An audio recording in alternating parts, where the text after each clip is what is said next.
नमस्कार मित्रांनो, मी विशाल सोनवणे। तर आज आपण लाडकी बहीण योजनेमध्ये ज्या महिलांचे फॉर्म अपात्र ठरलेले आहेत, आता हे फॉर्म कशामुळे अपात्र ठरलेले आहेत, तर याची कारणे आणि काय करू शकतो जेणेकरून आपला फॉर्म लवकरात लवकर पात्रता यादीमध्ये आपलं नाव येईल।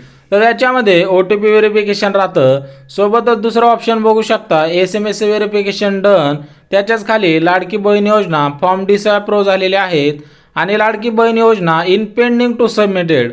त्या सर्वांचा अर्थ काय आहे आणि आपण याच्यामध्ये काय बदल करू शकतो ते आपण पूर्णपणे या व्हिडिओमध्ये बघणार आहोत।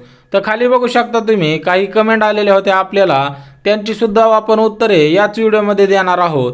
त्याच्यामुळे तुम्ही मराठी माहिती या यूट्यूब चॅनलला अजूनही सबस्क्राइब केलं नसेल तर लगेच सबस्क्राइब करून ठेवा, जेणेकरून येणाऱ्या व्हिडिओची नोटिफिकेशन सर्वात आधी तुमच्यापर्यंत येईल आणि आपले लाडकी बहीण योजनेच्या ज्या अपडेट असतील त्या तुमच्यापर्यंत लगेच पोहोचतील। आता आपण पहिला मुद्दा घेऊयात, तर लाडकी बहीण योजना इन पेंडिंग टू सबमिटेड। आता हे कोणत्या महिलांना दाखवतंय आणि कशामुळे दाखवतंय ते बघूयात। तर ज्या महिला या योजनेसाठी पात्र ठरणार आहेत त्या महिलांच्या फॉर्मची सध्याच्या स्थितीला पडताळणी सुरू आहे। ज्या महिलांना इन पेंडिंग टू सबमिटेड दाखवत आहे त्या महिलांनी एक गोष्ट लक्षात घ्यायची, तुम्ही पात्र ठरणार आहात किंवा नाही हे नंतर कळणार आहे, परंतु 90% तर तुम्ही सध्याच्या स्थितीला पात्र आहात, कारण तुमचा फॉर्म सध्याच्या स्थितीला चेक केला जात आहे आणि ज्या वेळेस ते चेक करतील त्यावेळेस तुम्हाला या योजनेमध्ये तुम्ही पात्र आहात किंवा नाही हे लगेच कळणार आहे। त्याच्यामुळे सध्याच्या स्थितीला ज्या महिलांना इन पेंडिंग टू सबमिटेड दाखवत आहे त्यांनी काळजी करायची काही गरज नाही। तर पुढेच बघू शकता, मुख्यमंत्री लाडकी बहीण योजनेमध्ये ज्या महिलांनी फॉर्म भरलेले आहेत परंतु त्यांना इन पेंडिंग सबमिटेड दाखवत आहे तर त्यांना जास्त काय काळजी करायची गरज नाही। फक्त तुम्ही जो फॉर्म भरला होता तो अगदी अचूक पद्धतीने भरलेला असावा। तुमचे आधार कार्डच्या जागेवरती आधार कार्ड, सोबतच पॅन कार्डच्या जागी पॅन कार्ड, जन्मतारीख, account number, ration card, bank passbook सगळे कागदपत्र अगदी पद्धतशीर योग्यरित्या भरलेले असतील तर तुमचा फॉर्म 100% पात्र ठरणार आहे। तर ज्या महिलांना इन पेंडिंग दाखवत आहे तर त्या महिलांनी टेन्शन अजिबात घेऊ नका, तुम्हाला डायरेक्ट अप्रूव्ह म्हणून मेसेज येणार आहे। 1-2 दिवसामध्ये येऊन जाईल, कारण सध्याच्या स्थितीला जो नारी शक्ती दूत ॲप आहे तो थोडासा स्लो चालत आहे, कारण त्याच्यावरती भरपूर फॉर्म सध्या स्थितीला भरणं चालू आहे। तर पुढे बघू शकता इन पेंडिंग सबमिटेड म्हणजे याचा अर्थ तुमचा फॉर्म सध्याच्या स्थितीला चेकिंग चालू आहे। तुम्हाला मी एकदम डिटेलमध्ये सांगत आहे, त्याच्यामुळे ज्याचं जे पॉईंट आहेत ते अगदी पद्धतशीर लक्षात घेऊन घ्या। इन पेंडिंग सबमिटेड तुम्हाला तर सांगितल्याप्रमाणे ज्यावेळेस तुम्ही फॉर्म भरला, तुमच्या गावामध्ये भरू द्या किंवा तालुक्याला भरू द्या किंवा जिल्ह्याला भरू द्या, तुम्ही फॉर्म कुठे जरी भरला असेल तर तो चेकिंगला जातो। चेकिंग करणार, पूर्णपणे तुमच्या सगळ्या गोष्टी व्हेरीफाय करणार, तुमचं OTP व्हेरिफिकेशन असू द्या, सगळे व्हेरीफाय करून KYC करणार आणि त्याच्यानंतर तुम्ही जर या योजनेमध्ये पात्र ठरत असाल तर तुमच्या यादीमध्ये 100% नाव येणार आहे। त्याच्यामुळे ज्या महिलांना इन पेंडिंग सबमिटेड दाखवत आहे त्यांना काळजी करायची काही गरज नाही। जर तुम्हाला काही अजून डाऊट वाटत असेल आणि दुसरा प्रॉब्लेम येत असेल तर या व्हिडिओच्या कमेंट सेक्शनमध्ये मला नक्की कळवा। त्याच्याच पुढचा पॉईंट बघू शकता SMS व्हेरिफिकेशन पेंडिंग। आता ज्या महिलांना SMS व्हेरिफिकेशन पेंडिंग दाखवत आहे तर याचा अर्थ असा आहे की ज्या महिलांनी आपला 10 अंकी मोबाईल नंबर टाकला नाही आणि त्याच्यावरती जो येणारा OTP असतो तो सुद्धा अजूनही भरलेला नाही, त्याच्यामुळे तुम्हाला SMS व्हेरिफिकेशन दाखवत आहे। त्याचा एकच अर्थ आहे, जिथे तुम्हाला SMS व्हेरिफिकेशन पेंडिंग दाखवत आहे तिथं आपला मोबाईल नंबर टाकायचा आहे, पूर्णपणे जो 10 अंकी आपला मोबाईल नंबर आहे तो टाकायचा आहे आणि त्याच्यावरती जो OTP येईल तो 2 मिनिटाच्या आतमध्ये टाकायचा आहे। लगेच तुम्हाला SMS व्हेरिफिकेशन डन म्हणून दाखवेल, जेणेकरून तुमचा फॉर्म लवकरात लवकर पात्र ठरेल। कारण SMS व्हेरिफिकेशन पेंडिंग राहिलं तर 31 ऑगस्ट नंतर तुम्ही या योजनेचा लाभ घेऊ शकत नाही। त्याच्यामुळे आजच्या आज तुम्ही SMS व्हेरिफिकेशन पेंडिंग असेल तर तुम्ही लगेचच्या लगे तुमचा नंबर टाकून घरच्या घरी करू शकता। तुम्ही नेट कॅफेत जायची गरज नाही, जरी तुम्ही नेट कॅफेत गेला तरी त्यांना सगळं माहिती असतं। त्याच्यामुळे मोबाईल नंबर जाताना सोबत घेऊन जावा आणि SMS व्हेरिफिकेशन पेंडिंग आहे त्याला डन करून टाका। आता तुम्ही पुढेच बघू शकता SMS व्हेरिफिकेशन पेंडिंग। आता आपण जो मुद्दा बघितला त्याची डिटेल बघून घेऊया। तर ज्या महिलांना SMS व्हेरिफिकेशन आलेलं आहे, आता SMS व्हेरिफिकेशन पेंडिंग कशामुळे दाखवत आहे? कारण तुम्ही याच्या आधी तुमचे जे डॉक्युमेंट आहेत ते कधी KYC केलेच नव्हते, म्हणजे त्याला अपडेट केलंच नव्हतं. त्याच्यामुळे शासनाने SMS व्हेरिफिकेशन पेंडिंग केलेलं आहे.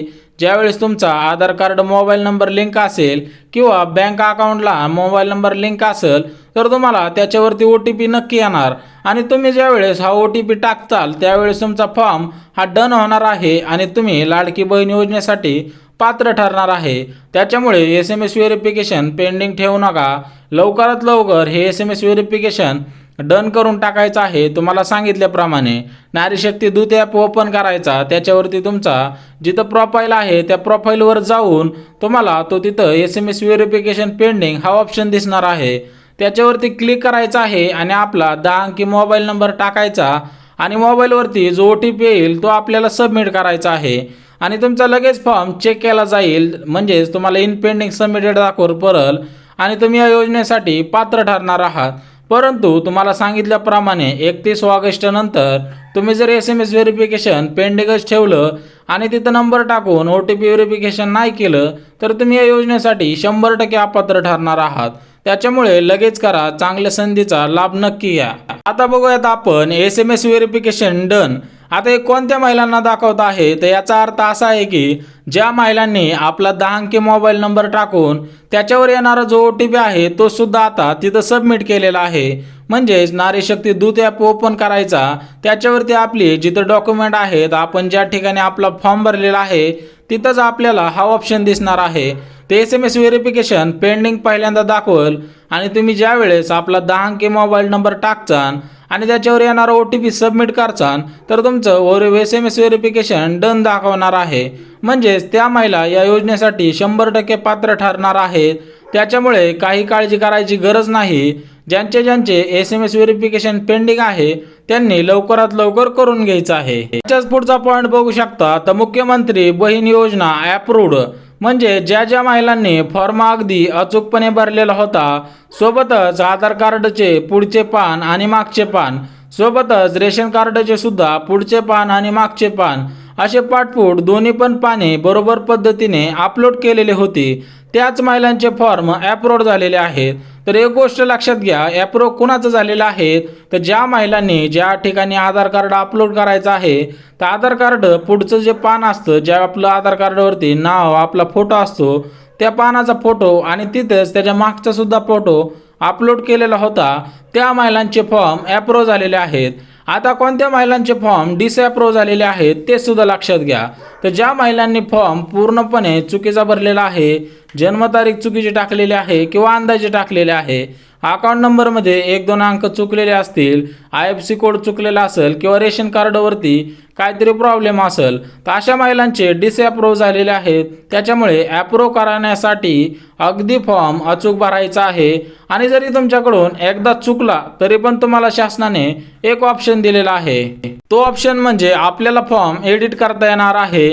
त्याच्यामुळे तुम्ही नेट कॅफेमध्ये जावा. तुम्हाला जर माहिती नसेल तर नेट कॅफेमध्ये जाऊन पूर्णपणे ते अगदी बरोबर फॉर्म भरून देतील. त्याच्यामुळे तुम्हाला काही काळजी करायची गरज नाही. त्याच्याच पुढे बघू शकता मुख्यमंत्री लाडकी बहीण योजनेमध्ये ज्या महिलांचे फॉर्म डिसअप्रूव्ह झालेले आहेत.